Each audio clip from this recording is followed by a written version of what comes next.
Olá a todos e a todas, sejam bem-vindos a mais um episódio do Saúde em Público, um podcast do Instituto de Saúde Pública da Universidade do Porto.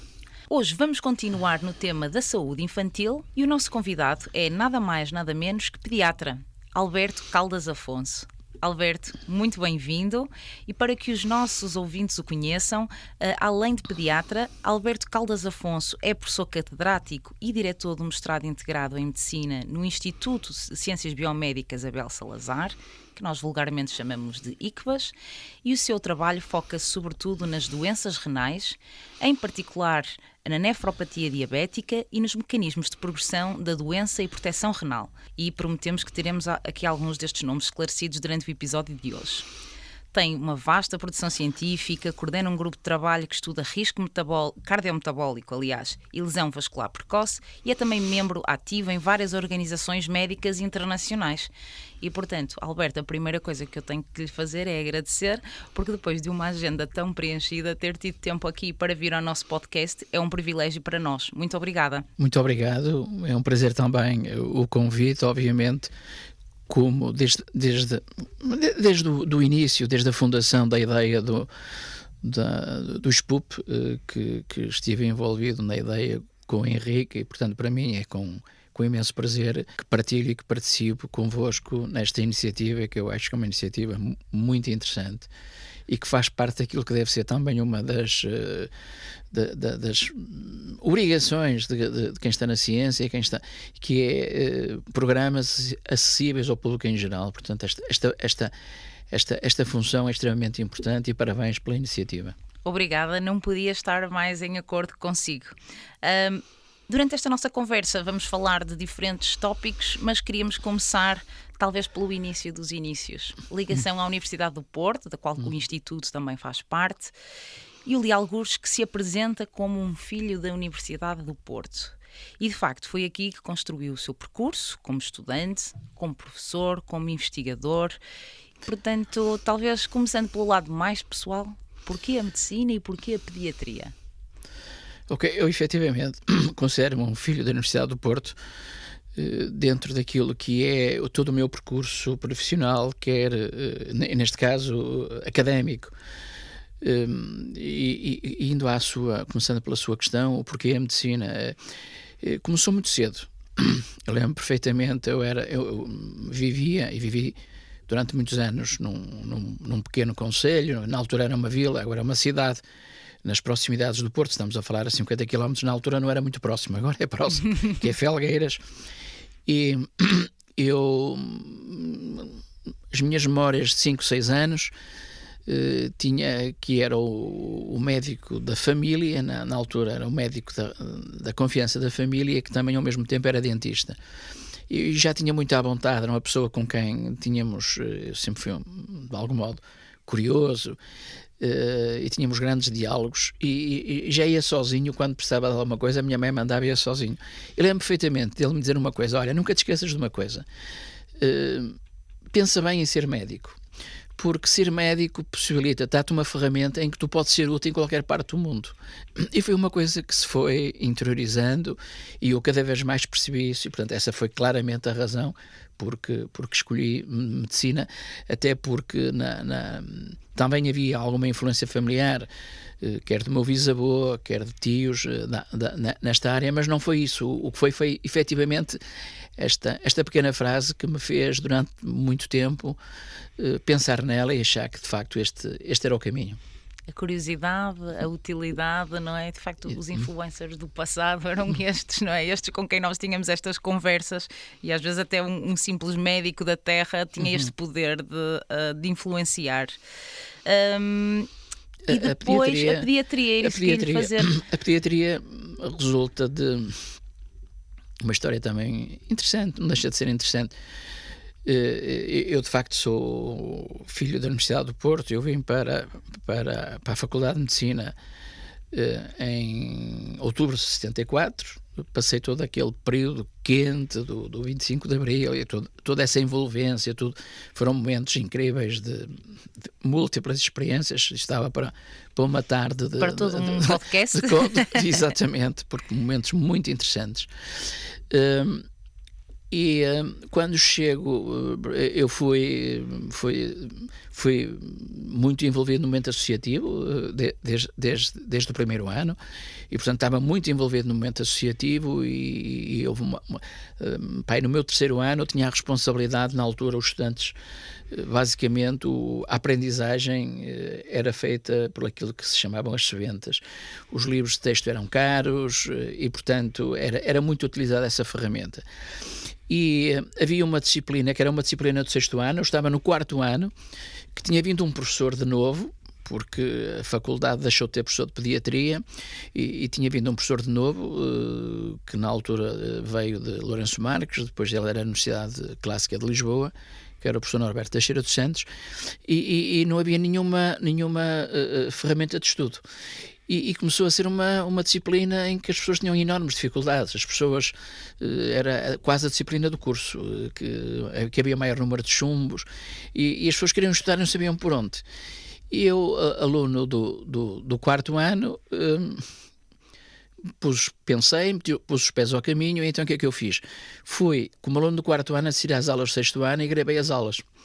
Gravei as aulas e depois transcrevi dentro daquilo que era, na época, a maneira de o fazer, e fui ter com o professor e disse ao professor Norberto: eu quero que me leia isto, valide isto, para nós podermos auxiliar os alunos, porque é uma área em que há falta de meios para eles estudarem. Disse: nem penses nisso, nem penses que eu vou validar uma semente, isto está fora daquilo que é o meu pensamento.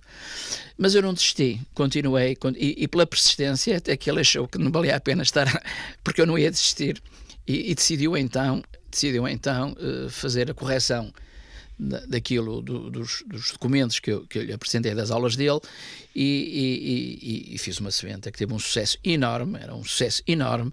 Aliás, na altura até os estudantes de Coimbra tinha cunhas para poder aceder àquele manuscrito. Isso criou uma relação de muita proximidade com o professor Norberto. Entretanto, chegou ao sexto ano, faço pediatria, e ele convidou-me, ele estava na fase em que estava a fazer a agregação, e portanto convidou-me para o ajudar no trabalho de campo em Ribeiro de Pena, sobre o que é saúde pública na área. Foi aí que começamos. Engraçado. Alimentação. E a taxa de alimentação no meio rural comparamos com o meio urbano, e portanto foi aí que se criou esta relação, e a partir daí o caminho estava apontado, e a escolha da pediatria passou a ser óbvia. Foi a sua resiliência que levou à Exatamente. pediatria. Muito bem, de facto é uma competência fundamental, acho que até na medicina e noutras áreas. Por falar em outras áreas, ligou de certa forma a medicina à arte. E provavelmente os nossos ouvintes estão a pensar medicina e arte na mesma frase, mas são mundos tão diferentes. Mas a verdade é que no ICBAS teve um papel fundamental na introdução de unidades curriculares que levam os estudantes de medicina a explorar outras áreas, como a música, a poesia, portanto, áreas que se calhar até quem está a ouvir este podcast pensa: isto não faz parte da medicina, isto não faz parte da saúde pública. Porquê é que o fez? Como é que se lembrou? Outro aspecto importante do meu trajeto, e neste caso académico, que é um bocado, ou é muito fora da caixa daquilo que é a tradição em Portugal.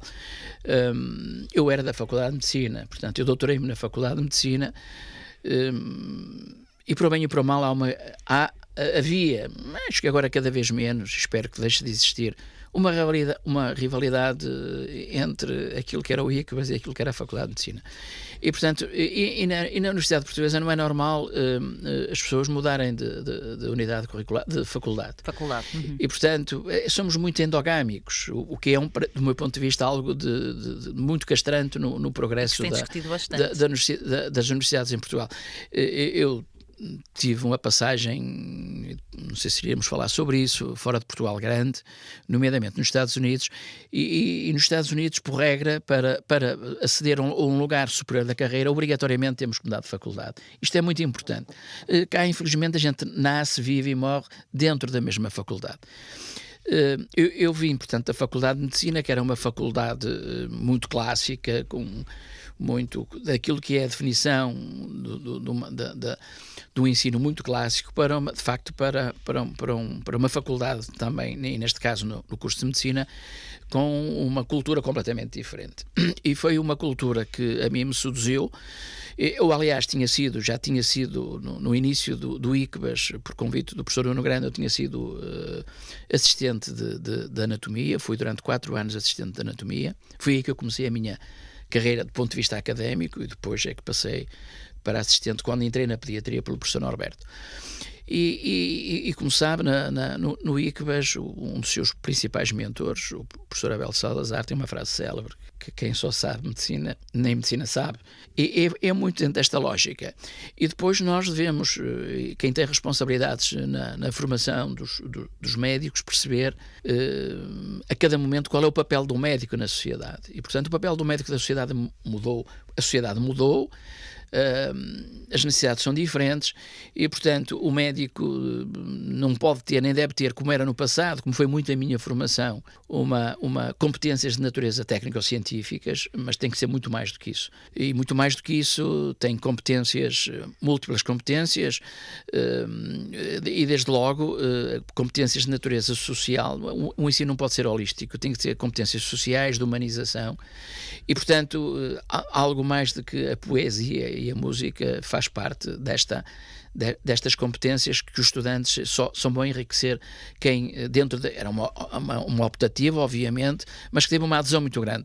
E posteriormente também, dentro daquilo que é o papel do médico na sociedade, a questão da comunicação é fundamental, e daí que nós também iniciamos com uma unidade curricular de comunicação em saúde, e mais recentemente temos estado muito também naquilo que é aí já não como unidade curricular optativa, mas fazendo parte do tronco comum. Obrigatória, portanto. Obrigatória, não é? Exatamente, entre as competências que hoje são fundamentais. Também dá para falarmos uma tarde inteira aquilo que é o papel da inteligência artificial, qual é o papel que vai ter a inteligência artificial na profissão médica. E, portanto, também estamos nesta fase a revisitar a parte curricular do curso para introduzir isso como uma disciplina obrigatória. Muito bem.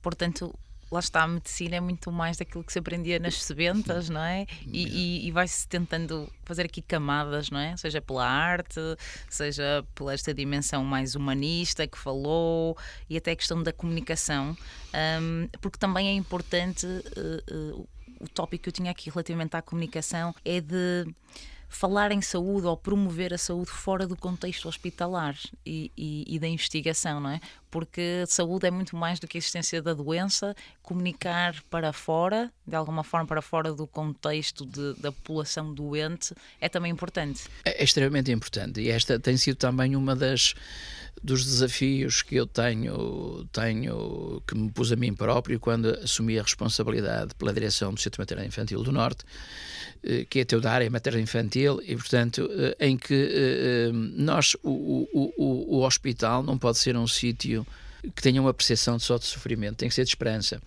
E, portanto, trabalhamos muito essa ideia, estamos muito ligados com as entidades, associações, instituições de proximidade, desde a Junta de Freguesia, desde o agrupamento escolar, desde os museus da área da envolvência, e, portanto, temos protocolos muitíssimo, acho eu, interessantes, quer para as famílias, para as crianças e também para as mulheres, porque é um hospital dedicado também muito, uma parte importante à mulher.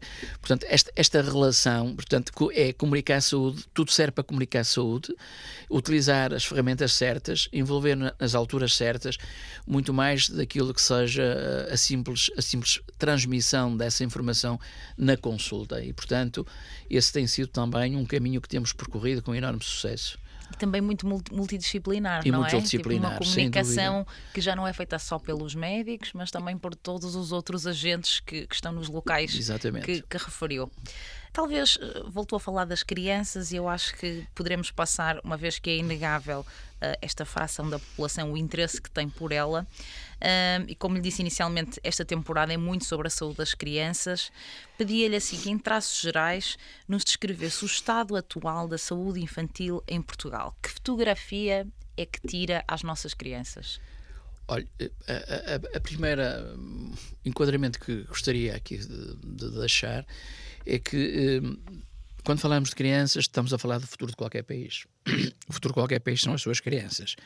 E eu vejo com grande apreensão um tema que, infelizmente, a comunicação social, os média, os comentadores, que passam horas e horas às vezes a discutir assuntos perfeitamente estéreis, não se aborda aquilo que é o principal problema, do meu ponto de vista, da sociedade portuguesa, que é um problema de insolvência geracional. Portugal, desde maio de 2015, em que a população abaixo de 5 anos é inferior à população acima dos 65 anos, ou seja, nós estamos num processo claro de perda geracional. E com tudo que isso representa, nós estamos efetivamente com uma população do fim do ciclo da vida ainda ativa, que vai consumir muito mais recursos de saúde e que por direito próprio ao longo de todo um ciclos de trabalho contribuíram para aquilo que é o país. E nós às vezes esquecemos-nos de que a minha reforma não é paga pelos descontos que eu fiz no tempo de reforma, é paga por aqueles que estão neste momento no mercado de trabalho. E, portanto, isto começa a ser extremamente preocupante. E leva-nos a questões que estão neste momento muito na sociedade portuguesa, na discussão da sociedade portuguesa, o problema dos migrantes, o papel que eles possam ter. E, portanto, Portugal, claramente que neste momento, até porque a taxa da fertilidade da mulher portuguesa é das mais baixas da Europa, 1,2, nós, para revertermos isso, tínhamos que duplicar, no mínimo, essa taxa de fertilidade e só íamos ter repercussão ao fim de 25 anos. E, portanto, é muito difícil, é impensável. Neste caminhar, a população portuguesa para 2050 é perspectivada de 5 milhões, portanto, veja daquilo que estamos a falar. E, portanto, estas populações migrantes são importantes, muito importantes. A importância que tem é sabê-los acolher com a devida com a dignidade que tem que ser e que deve ser a que merecem, e não uma entrada indiscriminada, sem qualquer identificação e sem qualquer integração naquilo que são a cultura e os costumes da sociedade portuguesa. Mas são importantes. Portanto, isto para dizer que, de facto, em termos daquilo que é este pool das crianças do nosso país, tem, como sempre, a importância que tem, acrescida aqui porque, de facto, estamos numa baixa de natalidade que tem sido sustentada desde há uma década, que não tem passado dificilmente os 80 mil nascimentos por ano. E, portanto, as crianças em Portugal, obviamente, que merecem de todos uma grande atenção, políticas muito direcionadas para que o potencial de crescimento e desenvolvimento, que deve ser saudável, chegue à idade adulta sem estar afetado. Entra aí, depois iremos falar muito que tem a ver com a prevenção, a saúde pública e tudo o que está aí associado. Portanto, há de facto uma área brutal de preocupações, de iniciativas que as crianças e os adolescentes do nosso país devem ter acesso. Pois, estava a referir, eu estava-me a lembrar aqui desta expressão de inverno demográfico que nós estamos a entrar, né? E sem fim à vista, não é? Como as estações do ano que mudam passado um tempo, é que nós não estamos, como referiu e bem, nós quase que já sabemos como vai estar a população em 2050, é algo que prevemos através de modelos fidedignos, e obviamente que isso terá impacto na saúde pública, na organização dos serviços também. Ok, mas eu fugi à sua pergunta, que é muito importante, que é como é que eu vejo... Sim. Assim, quem chegar de Marte, que é uma coisa usual, e aterrasse em Portugal, diria que nós estávamos muito mal em termos de saúde materna e infantil. Todos os dias, televisões... Pelo menos se ligasse a televisão quando chegasse de Marte. Exatamente. Não é só televisão, infelizmente. Pois é um boom. Estão 5 urgências encerradas, estão 4, estão 3, estão 8... não dizendo e não se falando daquilo que de extraordinário se faz todos os dias em termos do Sistema Nacional de Saúde e das que estão abertas e que resolve o problema dos portugueses e das portuguesas, neste caso das crianças. Portugal, em termos da sua política materno-infantil e os indicadores de saúde na área materno-infantil, nós estamos no top 10 a nível mundial. Portanto, nós temos indicadores na área materno-infantil que nos colocam como um país para perceber o que é que aconteceu em Portugal, nomeadamente na mortalidade infantil. Somos o quarto a nível mundial. Portanto, em que reformas que foram feitas na devida altura, e estamos a falar de reformas que não têm a ver, quando se fala em reformas, normalmente há aquela associação que é preciso dinheiro, injetar dinheiro no sistema. Não, tem a ver com a reorganização de serviços.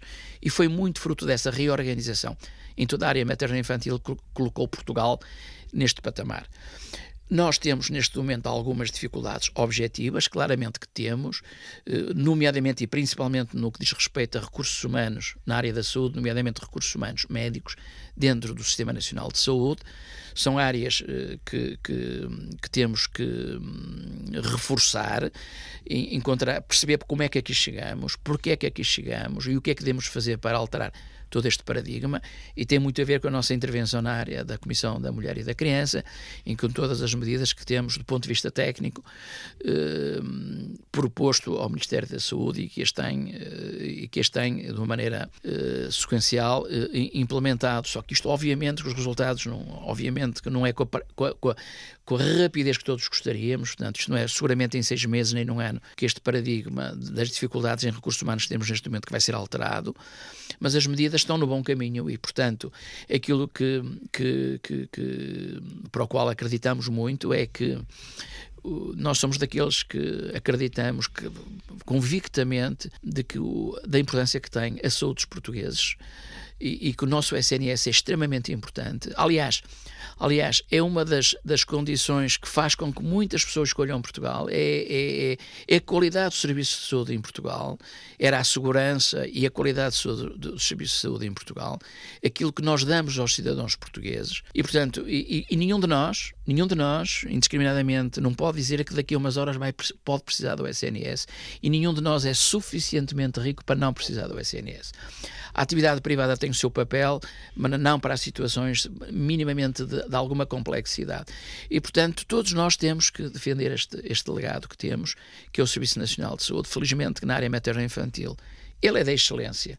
E nós só temos esta percepção, esta noção, quando saímos de Portugal e quando, por qualquer motivo, temos um problema nesta área e temos que ir para países e pedir assistência nesta área e vemos o quanto estamos bem em Portugal. E portanto, isto é importante não se perder, trabalhar para que isto melhore, obviamente, mas este papel que de facto devia ser feito, nomeadamente e principalmente pela comunicação social, é deturpado e é com muita tristeza que eu vejo a ser deturpado muitas vezes e que não é de todo bom para aquilo que efetivamente acontece todos os dias de bom neste país que é o nosso Sistema Nacional de Saúde. E já estamos a ter aqui um bom papel neste podcast, que é também de dar voz àquilo que de bom se faz neste serviço e não focar só no mal, como dizia bem, que a comunicação social acaba por nos bombardear quase de uma forma diária.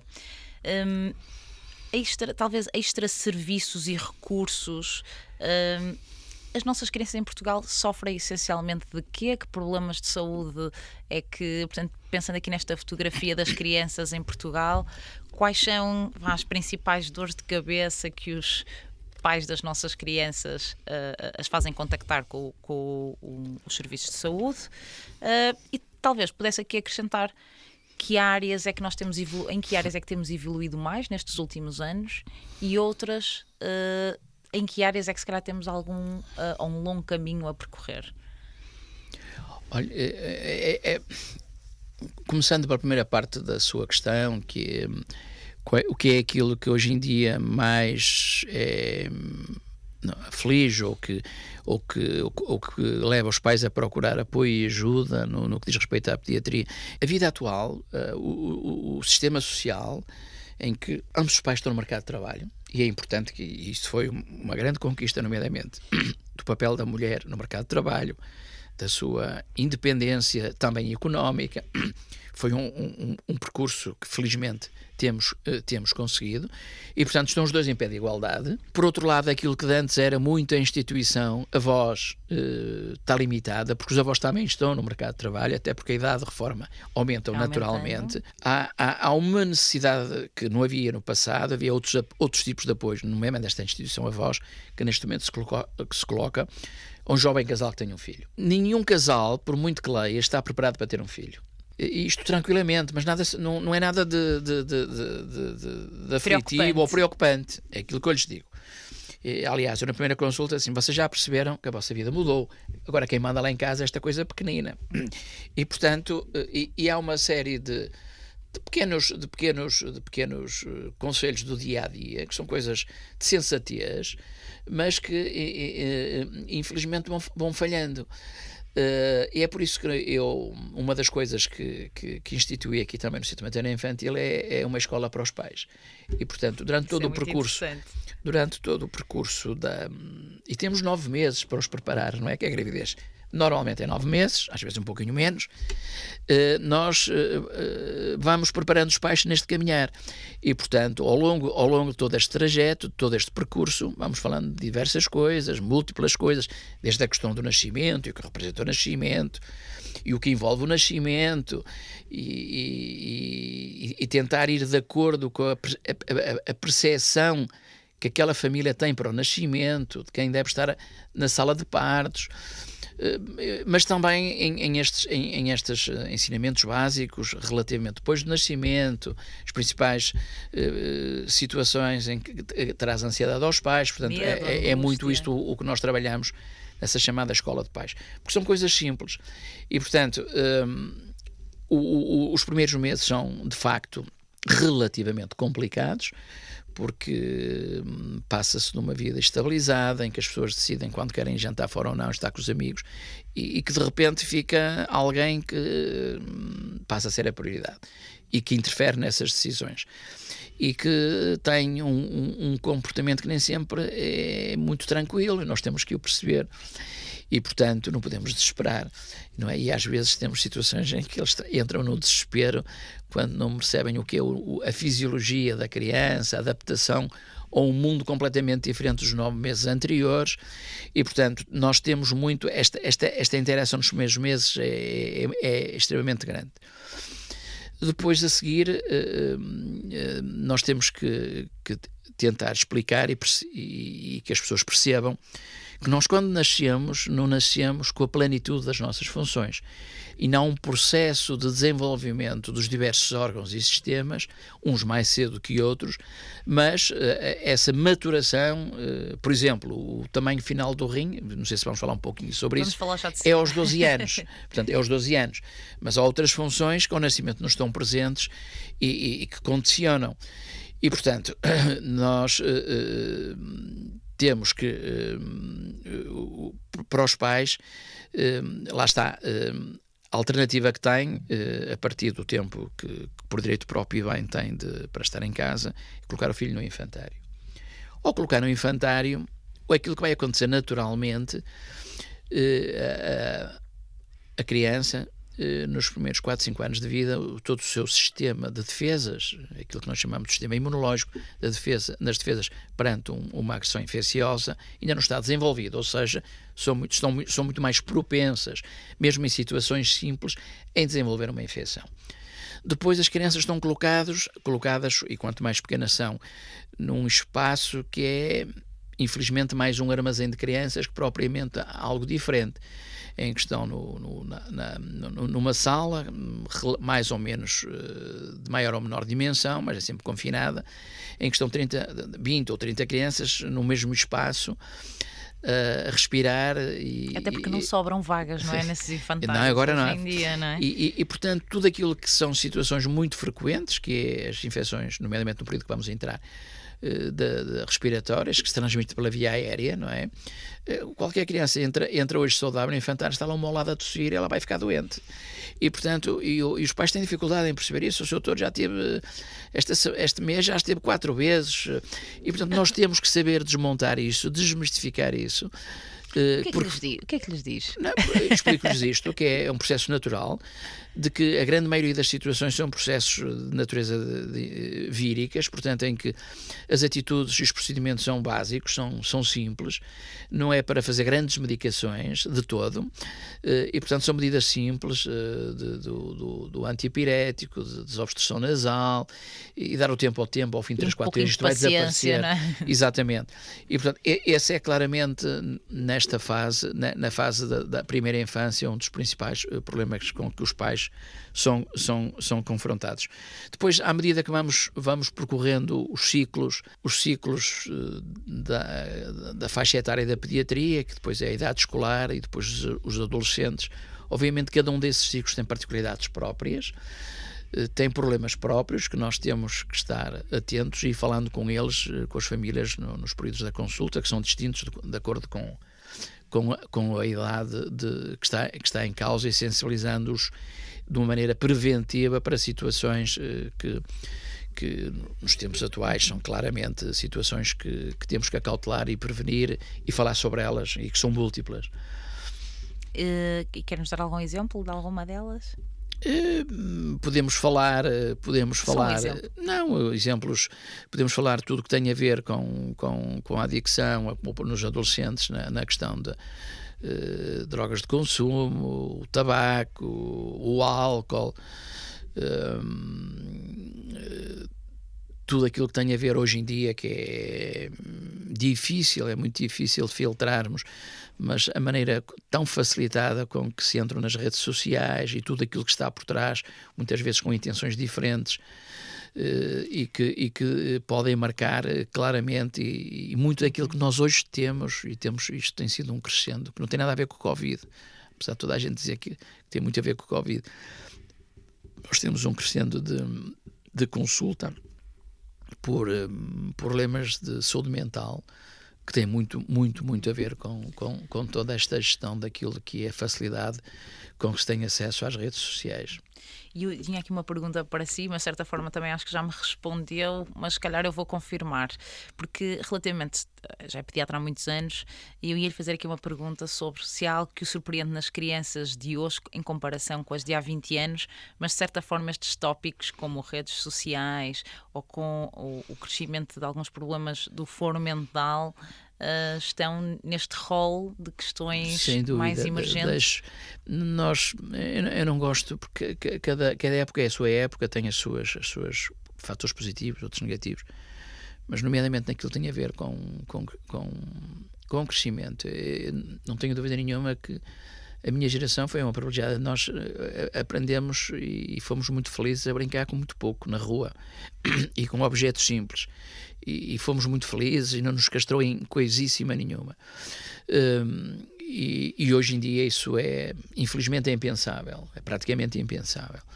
Mas nesta questão nós nem temos, estamos numa fase, por mais que se sensibilize os pais, e todos nós temos responsabilidades, porque todos nós também, mais ou menos, acabamos também um pouco por exagerar na utilização daquilo que tem a ver com esta comunicação, que é a comunicação muito dada por este pequeno aparelho que é o telemóvel.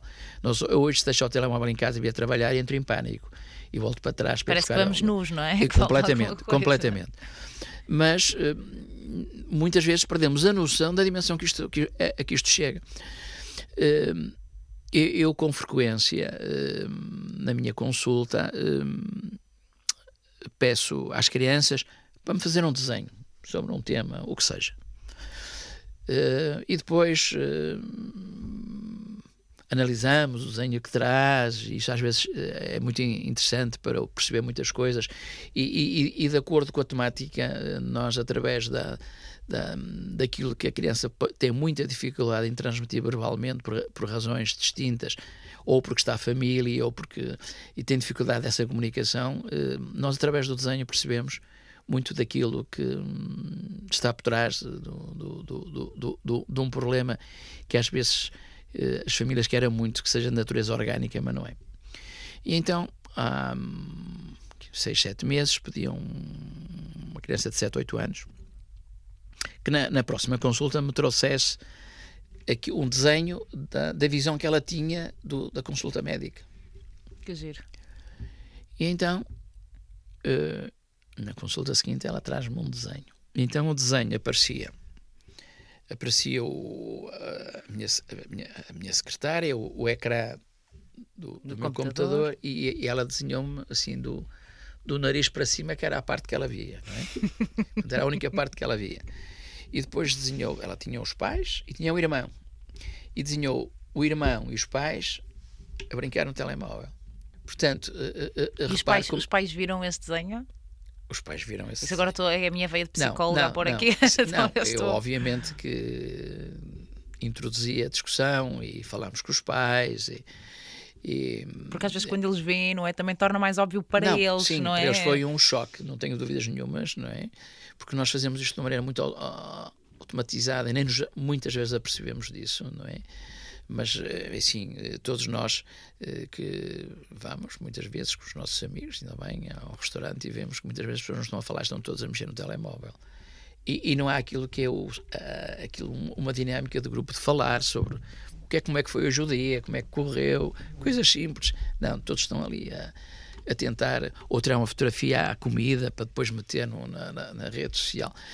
E, portanto, isto são de facto, é uma nova realidade para a qual nós, de repente, criamos uma dimensão que é muito difícil de combater. E não pode ser por rigor, só tens direito a 3 horas, ou 1 hora, ou meia hora de telemóvel ou de tablet em casa. Não é por medidas rígidas e impositivas que nós resolvemos o problema. E, portanto, estes são desafios muito grandes da sociedade, das famílias, das crianças dos tempos atuais. E nesse sentido de não pode ser pela rigidez, algum conselho para dar aos pais neste sentido? E provavelmente é muito difícil, se calhar não há só um, mas de facto ser pai hoje em dia é muito diferente de ser pai há anos atrás. Sim, sem dúvida. Como se abordam estes desafios? Eu acho que também anos atrás este princípio era o mesmo. Tem que ser pelo diálogo, tem que ser muito pelo diálogo e por uma negociação. Tem que ser uma negociação como outra qualquer. E nós temos que tentar passar a mensagem de que isto não está bem, isto não é correto, e se tu atingires, e se conseguirmos este objetivo, vais ter alguma compensação. É da negociação, e a negociação depende muito daquilo que a criança mais gosta. E, portanto, tem que ser individual, uma negociação exatamente, individual, de acordo com quem está em causa. E se atingir este objetivo, vais ter isto. Lá está, é o reconhecimento do desempenho positivo. É um bocado como deve ser a nossa remuneração no trabalho. E não ganhamos todos igual, quer os que façam muito, que façam pouco. Não, há objetivos a cumprir, atingir estes objetivos, eu vou ter um retorno do meu esforço. E, portanto, é muito por aí. E nunca por... Isto nem pensar, não podes, ou pela agressão física, que muitas vezes, infelizmente, ainda acontece. E que sim, em Portugal ainda acontece também alguma investigação no Instituto tem mostrado isso. Passemos talvez depois da parentalidade aqui ao tópico das doenças renais, que já tocou levemente nesse tópico. De facto, grande parte do seu trabalho de investigação tem sido feito aqui na saúde cardiometabólica e renal em crianças, que eu penso que, se calhar muitos dos nossos ouvintes estão a pensar que doenças renais e crianças não são dois tópicos que estão comumente ligados. Portanto, se pudesse fazer para os nossos ouvintes um sumário sobre o que é importante reter sobre estas duas áreas, ou seja, ou as doenças renais na população infantil. São relevantes? São relevantes agora? São relevantes para a saúde futura, não é? Uma vez que aqui também na saúde pública temos muito esta perspectiva ao longo da vida, que às vezes o que não parece um problema agora poderá ser um problema mais tarde, e isso é relevante para nós. Sem dúvida. As doenças renais, aquilo que tecnicamente é conhecido pela nefrologia pediátrica, é uma área, um dos órgãos que tem uma importância grande naquilo que tem a ver com a nossa homeostasia interna. Portanto, no fundo, de uma maneira muito simplicista, é o filtro que nós temos no organismo para eliminar tudo aquilo que são impurezas, portanto, em que em permanência o sangue passa, para além de ser um local também muito importante da produção de duas hormonas importantíssimas, que é um ponto principal da produção de uma hormona que é a eritropoetina, que é importante para a formação dos glóbulos rubros, e também para o metabolismo da vitamina D, que está associado ao nosso crescimento. Dito isto, a segunda causa mais prevalente de malformações congénitas são as nefrourológicas. A seguir às cardíacas são as nefrourológicas. Portanto, há uma dimensão, importante dimensão de patologia malformativa nefrourológica que condiciona muitas desde logo o nascimento, mas ao longo do período da infância, e outras só com repercussão já na idade adulta. Portanto, muitas delas só se descobrem mais tarde? Não, descobrir não, porque agora nós, desde logo, toda a mulher grávida em Portugal tem acesso a uma ecografia e, portanto, é o melhor indicador. O principal indicador se há alguma coisa malformativa é através da ecografia fetal, e portanto eu consigo detectar ainda na vida intrauterina estas situações. Vou-lhe dar um bom exemplo. Nós, que é uma situação que tem uma incidência ainda considerável, rim único. 10% da população só tem um rim. E que nasce, antes nascia, vivia e morria sem saber que só tinha um rim. Okay? O primeiro trabalho que identifiquei isto foi na Guerra da Coreia, nas autópsias dos soldados norte-americanos. Nós agora com a ecografia fetal temos isto perfeitamente identificado. E como identificamos outro tipo de patologias. Há todo isto são ligados às questões de natureza malformativas, nefrourológicas, que, como lhe digo, são muito prevalentes, com as infecções urinárias, tudo aí vem, e aquelas em que há um risco de evoluir para a insuficiência renal crónica, ou algumas ainda na idade pediátrica, outras já na idade adulta. Felizmente que a área do conhecimento que mais cresce todos os dias é a área da saúde. Cada 2 anos, em 2025, há uma duplicidade de conhecimento na área médica. É por isso que eu digo aos estudantes de medicina que, se por qualquer motivo um estudante de medicina acabou o curso e legitimamente quis se dedicar durante, sei lá, tive uma colega que foi fazer canto. Foi bolseira da Gulbenkian para Viena e dedicou-se ao canto. Mas temos outros exemplos. E se quisesse voltar a ser médico, ao fim de 5 anos estava perfeitamente incapaz. Tinha que voltar ao início. Tinha que voltar ao início. Nós temos, de facto, um desenvolvimento de conhecimento brutal, nomeadamente com aquilo que a genética nos tem aportado em termos de conhecimento. E nós temos situações que no passado correspondiam a uma esperança de vida muito limitada, e um bom exemplo que eu dou sempre, a mucoviscidose, que é uma patologia que basicamente o que é muito limitante é a questão respiratória, com as infecções e a insuficiência respiratória crónica, que a esperança de vida era de 15 anos. E em 2 décadas passou para 50 anos com os novos medicamentos que, interessantes, surgiram.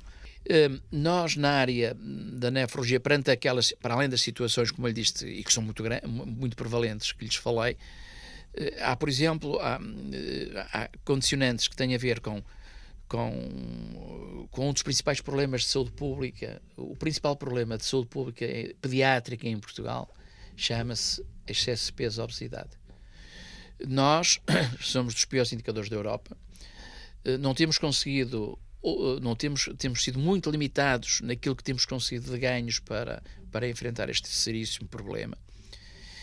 Eu recordo que, e já lá aos anos que foram, quando o Presidente Obama foi pela primeira vez Presidente dos Estados Unidos, a Madame Obama teve uma intervenção muito grande na área da saúde pública nos Estados Unidos.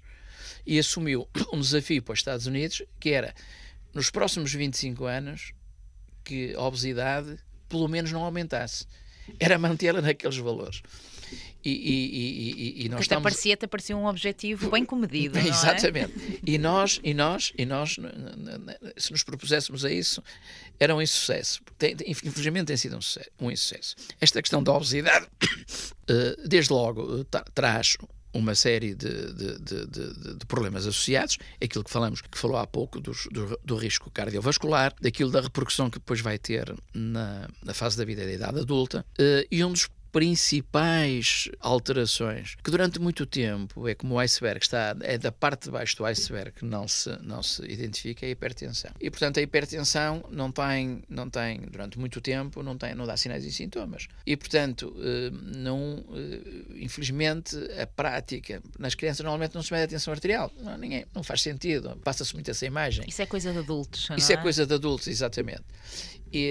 E portanto, nós, e vai um pouco também, entrando também naquilo que tem a ver com a nossa intervenção e aquilo que deve ser a nossa intervenção do ponto de vista de saúde pública, não é? Da prevenção. Nós tivemos um projeto que foi muito, muito interessante, mesmo achei muito interessante.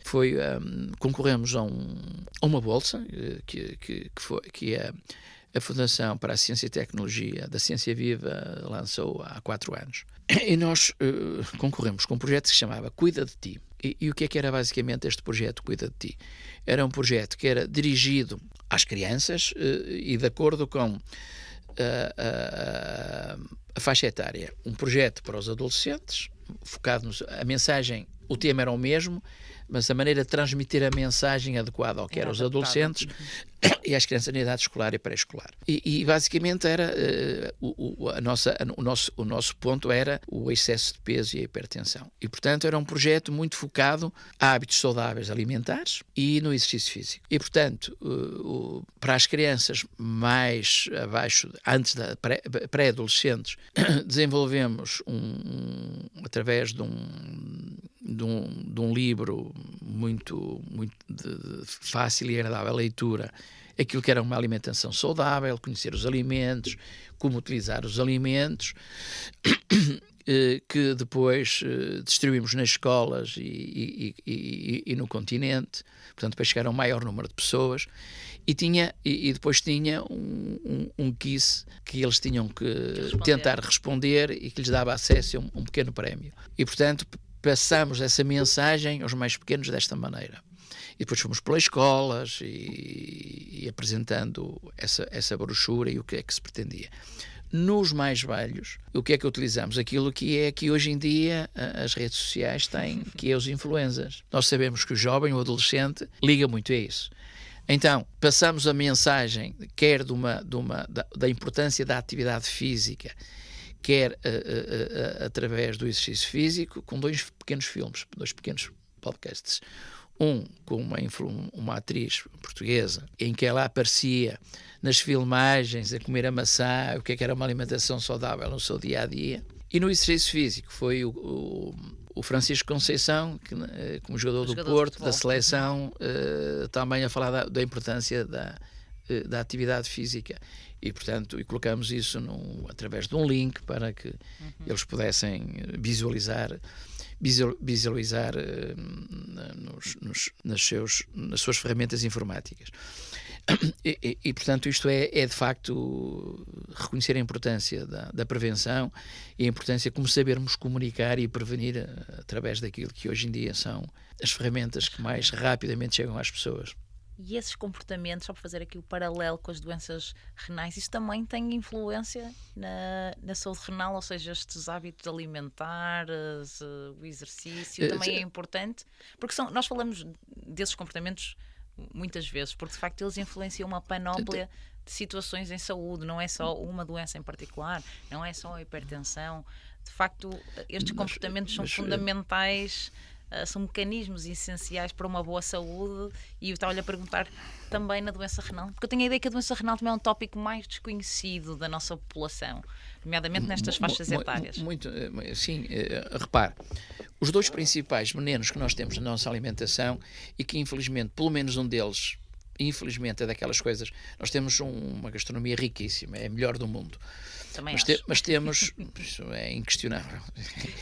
Quanto mais viajo, mais tenho saudades de voltar para Portugal para comer. É a única coisa que me dá, a primeira coisa que me dá saudades. Saudades. Mas temos apesar de termos uma dieta que não é tão mediterrânica como devia ser, não é? E ela deve ser promovida, nós temos um excesso de consumo de sal na nossa alimentação. Este é um problema seríssimo e portanto, está enraizado na nossa cultura. Portanto, o trabalhar isso é extremamente importante. E depois já são os miúdos que dizem aos pais, porque isto é bom para todos, não é só para as crianças, é bom para toda a família. E já são os meninos que dizem aos pais: oh mãe, hoje a comida está muito salgada.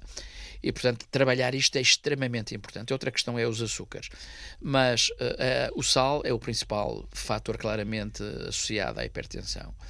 E, portanto, trabalhar muito isto é extremamente importante no tudo aquilo que vai ter reflexo depois no início e durante a vida adulta. Até porque grande parte, muito da nossa investigação é feita no sentido de conhecer os mecanismos que levam à insuficiência renal, portanto, aquilo que tem a ver com a fibrose